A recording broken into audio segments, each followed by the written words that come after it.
नमस्कार, आप सब देख रहे हैं समाचार अयोध्या। आज हमारे साथ जो मेहमान हमारे साथ जुड़ रहे हैं वो किसी परिचय के मोहताज नहीं हैं। लोग इन्हें बाखूबी जानते हैं और पहचानते भी हैं। फिर भी हम इनसे इनका परिचय इन्हीं की जुबानी आप सबको बताना चाह रहे हैं। आप बताइए अपना परिचय बताइए। मैं आशाराम निषाद, जिला अध्यक्ष निषाद पार्टी अयोध्या।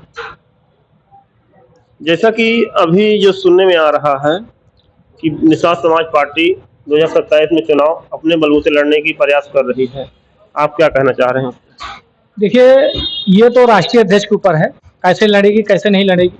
हमारा सिर्फ काम है बूथ, सेक्टर, विधानसभा, ब्लॉक कमेटियों को गठन करके मजबूती से रखना है। जो भी निर्णय पार्टी का होगा, जो भी राष्ट्रीय अध्यक्ष का निर्णय होगा, उस पर हम लोग काम करेंगे। चाहे वो इंडिविजुअल अकेले लड़ेगी या किसी गठबंधन के साथ लड़ेगी, उस पर हम लोग अपना काम करने तैयार हैं।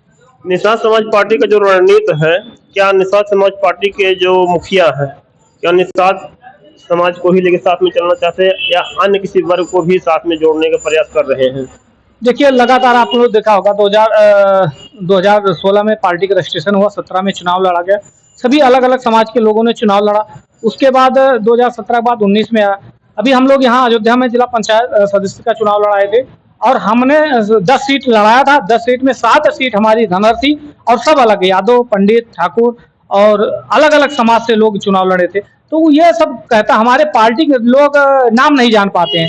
हमारे पार्टी का नाम है निर्बल इंडियन शोषित हमारा आम दल निषाद पार्टी। इसको 60 फर में, जैसे निर्बल इंडियन शोषित हमारा आम दल है, इसको जब 60 में इंग्लिश में टाइप करके जब एक एक अच्छा साइट करते हैं तो ये निषाद हो जाता है। लोग इसलिए निषाद समाज कहते हैं। लेकिन निर्बल, ये दबे कुछ लोग की, निर्बलों की, गरीबों की पार्टी है। अगर 2027 के चुनाव में आप लोग विधायक बनाना चाहेंगे अपना, तो अलग अलग वर्गों से भी विधायक बनाना पसंद करेंगे? आपको बता दें, 2017 में 6 महीने की जब पार्टी थी तो हमारे पार्टी से एक चुनाव लड़े थे विजय मिश्रा। इंडिविजुअल उस समय चुनाव लड़ा के सब अलग अलग लड़े थे। उस समय पहला विधायक था। 6 महीने के अंदर अगर निषाद पार्टी ने पहला विधायक बनाया, उसके बाद हम लोग बीजेपी के साथ गठबंधन में आए। इस बार हमारे पास 11 विधायक हैं। आने वाले समय में हम लोग कोशिश करेंगे 111 विधायकों ने ज्यादा से ज्यादा जो सीट देगा उसके साथ रहेंगे। हमारा आरक्षण का मुद्दा चल रहा है। इस समय अभी आदेश आया है थोड़ी देर पहले, राष्ट्रीय अध्यक्ष ने आदेश दिया है कि सभी विधायकों को, जो आपके जिले में विधायक है, 5 विधायक है, चाहे वो सत्ता पक्ष के हो या विपक्ष के हो, सबको ज्ञापन देना है। जो आपके आरक्षण की बात सदन में बात करेगा उसकी हम लोग बात करेंगे गांव में। अगर वो आरक्षण की बात नहीं करेगा तो गांव में हम उसकी बात नहीं करेंगे, उसका विरोध करेंगे, चाहे सत्ता का हो चाहे विपक्ष का हो। तो इस पे हम लोग अभी तैयारी कर रहे हैं और कल से लेकर 3 दिन के अंदर जो है 5 विधायकों को हमें ज्ञापन देना है। तो क्या इसमें हम ये समझें कि सत्ता और जो है निषाद समाज पार्टी आमने सामने होने का, टकराव होने का कोई मुद्दा है? देखिए, हम लोग तो सोचेंगे कि सत्ता में रहकर समाज की सुरक्षा होती है और समाज की सुरक्षा 2019 में हम लोग अगर भारतीय जनता पार्टी के साथ गए, आज तक हमारे किसी भी मुद्दा का अभी तक हल नहीं हुआ है। कोशिश करेंगे कि चुनाव आने से पहले, आचार संहिता होने से पहले, भारतीय जनता पार्टी या बीजेपी के लोग जो भी बड़े पदाधिकारी हैं उनसे मैं चाहूंगा कि हमारा मेन मुद्दा है आरक्षण। कभी जो है मुख्यमंत्री आदित्यनाथ योगी जी जो है, जब सांसद गोरखपुर से हुआ करते थे तो वो सदन में जाकर हमारी आवाज उठाते थे कि मछुआ समाज गरीब है, इसको आरक्षण मिलना चाहिए। लेकिन आज मुख्यमंत्री बन गए लेकिन एक बार भी आरक्षण की बात नहीं करते हैं। ये कहीं ना कहीं गलत है और इस कारण जो है समाज नाराज है। मैं चाहूंगा इस समस्या का समाधान जल्दी हो ताकि समाज में एक अच्छी संदेश जाए। जैसे कि अभी एक सवाल और है हमारा आपसे, जो दिल्ली में प्रोटेस्ट चल रहा है उस पे निषाद समाज पार्टी का क्या नियम? प्रोटेस्ट जो चल रहा था अभी आप लोग देखे होंगे, प्रोटेस्ट खत्म हो गया और धर्मेंद्र प्रधान ने इस्तीफा भी दे दिया। कार्यकर्ता बहुत खुश हैं और जो वहाँ के छात्र थे, युवा थे, सब बहुत खुश हैं इस बात को लेकर। ऐसा होना चाहिए, डर होनी चाहिए। मैं तो ये कहूँगा कि हर व्यक्ति के अंदर डर होनी चाहिए। अगर इस तरीके से बार बार पेपर लीक हो रहा है और इस पर अगर कोई कड़ा कानून नहीं बना तो ये आने वाले समय में जिसकी भी सत्ता रहेगी वो भी इस तरीके से काम करता रहेगा। तो मैं चाहता हूँ, धर्मेंद्र प्रधान ने इस्तीफा देकर बहुत अच्छा काम किया, युवाओं के फेवर में उन्होंने काम किया। मैं चाहता हूँ आगे वाले समय में अगर किसी की सरकार बने ताकि उसके अंदर एक डर रहे और ऐसा गलत काम ना होने पाए। जैसा कि आजकल किसानों को लेके एक बहुत बड़ी खबर चल रही है, किसान फार्मर आईडी बन रही है जिसके थ्रू किसानों को खाद मिलती है। आज खाद की समस्या बहुत ज्यादा हो रही है, इससे किसान भी नाराज नजर आ रहे हैं बीजेपी से। तो सर, कुछ चीज है, कुछ अच्छे कार्य करने के लिए कुछ तकलीफ तो होती है।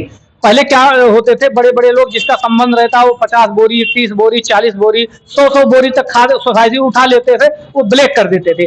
अब फार्मर रजिस्ट्री बन रही, फार्मर रजिस्ट्री के जो है जरिए जो है जितने आपके पास खतौनी रही उसके हिसाब से खाद मिलेगी। आप ज्यादा खाद डाल दोगे तो भी तो सेहत के लिए नुकसान कर रहा है। इसलिए सरकार के इंजीनियर है, तमाम लोग हैं, उस पर काम कर रहे हैं और फार्म रजिस्ट्री बनाकर आपको खाद देने का काम कर रहे हैं। जो बीच में घोटाला करने वाले लोग हैं वो नहीं पा रहे हैं खाद। लेकिन कहीं न कहीं जिनके पास खेती कम है, थोड़ी खेती, छोटे किसान हैं, उनको खाद मिलने में बहुत ज़्यादा समस्या हो आ रही है। ना, ऐसा कुछ नहीं है। कहीं कहीं एक आध किसानों को गए होगी या तो जानकारी अभाव में होती है। मैं अपने सोसाइटी में देखता हूँ लमसम सभी किसानों को खाद मिल रही। मेरे पास भी 3 बीघे की खेती है, लेकिन मैं गया था तो मुझे 3 बोरी खाद मिली।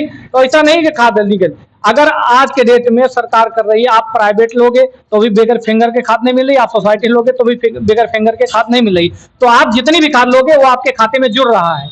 लेकिन ये भी माना जा रहा है जो प्राइवेट सेक्टर की खाद बांटने वाले हैं वो खाद तो महंगी दे ही रहे हैं, साथ साथ में जो है खाद के साथ लग्गड़ भी लगा दे रहे हैं। जिन किसानों को लग्गड़ नहीं लेना है या अलग से खाद नहीं लेनी है तो वो किसान क्या करें, फिर कैसे ले सकते हैं? नहीं, ये चीज अगर इस तरीके से कोई अगर जो है प्राइवेट दुकान वाले कर रहे हैं तो इसकी शिकायत होनी चाहिए। आप लोग देखे होंगे एक कुछ समय पहले एक एसडीएम साहब आए थे, विकास दुबे जी, और उन्होंने ऐसे अकेले एक अधिकारी, मैं बात नहीं करूंगा, वो अकेले ऐसे अधिकारी थे, ऐसे कानूनों पर बहुत ठोस कार्रवाई करते थे। कभी उन्होंने किसी विधायक सांसद के दबाव में काम नहीं किया, अच्छा कार्य किया।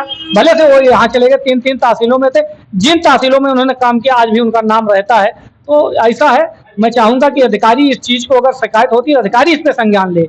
इस पे लोग अधिकारी गुमराह करते हैं। कुछ ऐसे भी अधिकारी हैं जो दूसरे पार्टी से रिलेटिव रहते हैं, वो काम इस पे संज्ञान नहीं लेते हैं, और जब इस पे संज्ञान नहीं लेते तो सत्ता के विरोध होता है, सत्ता के लोग विरोध करते हैं, सत्ता पक्ष का विरोध ज्यादा करने लगते हैं। तो अधिकारी जो होते हैं वो किसी सत्ता के मोहताज नहीं होते, वो सरकारी कर्मचारी हो, जनता के सेवक है, तो उनको जनता के लिए काम करना चाहिए। लेकिन अधिकारी जनता के लिए काम नहीं कर रहे हैं। जैसा कि अभी शिक्षा विभाग से जो धर्मेंद्र प्रधान जी थे उन्होंने इस्तीफा दे दिया। अब इस्तीफा देने के बाद में जो नए शिक्षा मंत्री हुए हैं प्रहलाद जोशी जी, तो क्या शिक्षा विभाग में कुछ नया होगा, विकास होगा कुछ? निश्चित होना चाहिए, क्योंकि अगर इस्तीफा दिए हैं तो नए अगर आए हैं तो कुछ नए टेक्निकल भी आएगी। लेकिन जब तक आती नहीं उस पर हम लोग क्या करें? अगर नहीं नए टेक्निकल के जरिए अगर आते हैं तो हमें लगता है कि पेपर लीक नहीं होगा। अगर उसी तरीके से काम करेंगे फिर पेपर लीक होगा, फिर लोग विरोध रहेंगे। आप लोग देखे होंगे कितना बड़ा बड़ा धरना प्रदर्शन हुआ, कितने लोग लाठी खाए, पुलिस वाले भी खाए, महिला खाए, बच्चियां खाई, तमाम लोग। ये चीज जो है नहीं होना, ये लोकतंत्र है और हम कहते हैं कि किसी के साथ ऐसा नहीं होना चाहिए, चाहे वो बच्चे हों, बुजुर्ग हों।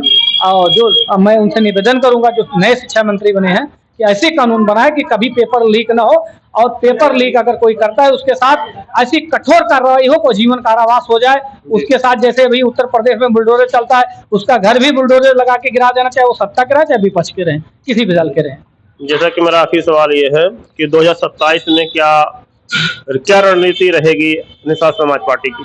देखिए, रणनीति, हम लोग कैडर के लोग हैं। रणनीति क्या होती है, राजनीति क्या होता है, राजनीति का मतलब बता, राज मतलब छुपा हुआ, नीति मतलब होती है पॉलिसी। जब जिनकी राजनीति छुपी हुई होती है तब उसकी पॉलिसी काम करती है। हम पूरी चीज आपके मीडिया बता देंगे, हम लोग क्या सोच रहे हैं, हम किसके साथ क्या करेंगे, कौन सी सीट लड़ेंगे। तो अगर हम मान लीजिए अब हम कह रहे हैं आपकी गोसाईगंज लड़ेंगे, तो लोग उसके कटाक्ष में कौन प्रत्याशी उतारते तो पहले से वो बुरा गणित बनाने लगते विपक्ष। तो ये चीज गोपनीय होता, हर चीज को लीक करना उचित नहीं।